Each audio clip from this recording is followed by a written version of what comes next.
जय हिंद दोस्तों। आज के इस वीडियो में हम आपको बताने वाले हैं कि बैंक ऑफ बड़ौदा का जो ये एनईएफटी और या कि आरटीजीएस फॉर्म कैसे भरते हैं। ठीक है, तो इस फॉर्म को मैं आपको पूरे डिटेल में समझाकर बताऊंगा कैसे भरे जाते हैं। ठीक है, और क्या चीज़ नहीं भरना है और भरना है। सबसे पहले मैं आपको बता दूं कि इस फॉर्म में मैं आपको जो भी बताऊंगा वो रियल नहीं है, ताकि आपको मैं आप समझाने के लिए भर रहा हूँ ताकि आप लोग भी ऐसे भरें। और इसमें जो भी आप लोग भरेंगे वो सारा का सारा कैपिटल लेटर में ही होना चाहिए। ठीक है, तो सबसे पहले आपको जहां आपका ब्रांच का नाम है उस ब्रांच का नाम लिख देंगे। ठीक है, सेंडर का, फिर डेट लिख देंगे जिस तारीख को आप ये फॉर्म भर रहे हैं। ठीक है, फिर यहां पर भी ब्रांच का नाम लिखेंगे। ठीक है,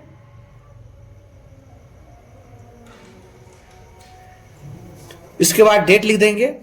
यहां पर लिखा है सेंडर, सेंडर अकाउंट नंबर, तो आप अपने हिसाब से अकाउंट नंबर लिख दीजिएगा। उसका नेम ऑफ अकाउंट होल्डर, उसका नाम जो भी है वो एबीसी, जैसे मैंने समझाने के लिए मोनू लिख दिया हूं। ठीक है, उसके बाद एनईएफटी है या आरटीजीएस है, जो हो वो टिक मार के अब यहां पर लिख दीजिएगा। मैंने आरटीजीएस लिख दिया हूं। ठीक है, उसके बाद यहां पर लिखा है बैंक, कौन सा बैंक है, मैं यहां पर लिखा हूं बैंक ऑफ बड़ौदा।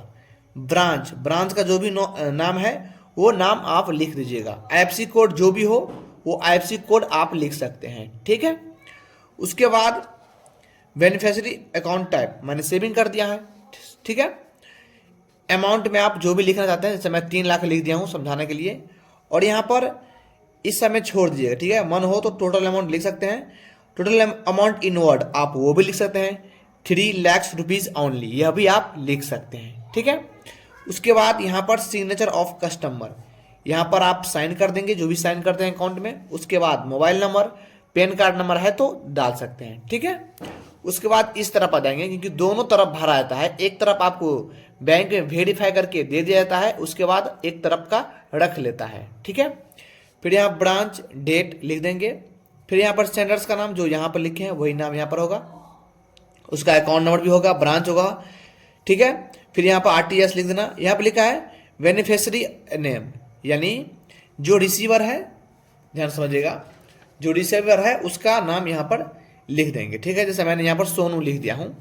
उसके बाद उसका बैंक अकाउंट क्या है, रिसीवर बैंक नेम, मैंने पीएनबी लिख दिया हूँ मैं। ठीक है, उसके बाद रिसीविंग ब्रांच नेम यानी मधुबनी, ठीक है, मैं लिख दिया हूँ आपको समझाने के लिए। उसके बाद रिसीविंग ब्रांच आईएफसी कोड, जो भी है आईएफसी कोड आप लिख लीजिएगा। उसके बाद यहाँ पर अकाउंट बेनिफिशियरी अकाउंट नंबर यहाँ पर जो भी है आपका लिख दीजिएगा। ठीक है, उसके बाद यहाँ पर अमाउंट आप अपने हिसाब से लिख दीजिएगा। ठीक है, जो हो। उसके बाद फिर आप यहाँ पर मन हो आपका अमाउंट लिखने का, टोटल अमाउंट इन वर्ड में, तो यहाँ पर आप लिख देंगे फिर 3 लाख रुपीज ओनली। ठीक है, फिर बेनिफिशियरी अकाउंट में वही अकाउंट नंबर आप लिख दीजिएगा।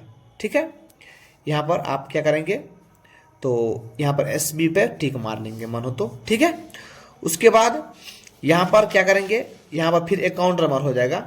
ठीक है, यहाँ पर अकाउंट नंबर हो जाएगा, इसको भर के उसके बाद यहाँ पर फिर सिग्नेचर करेगा कौन, यहाँ पर बेनिफिशियरी जो रिसीव कर रहा है यानी सोनू करेगा यहाँ पर। ठीक है, यहाँ पर सोनू करेगा, फिर उसका मोबाइल नंबर पेन।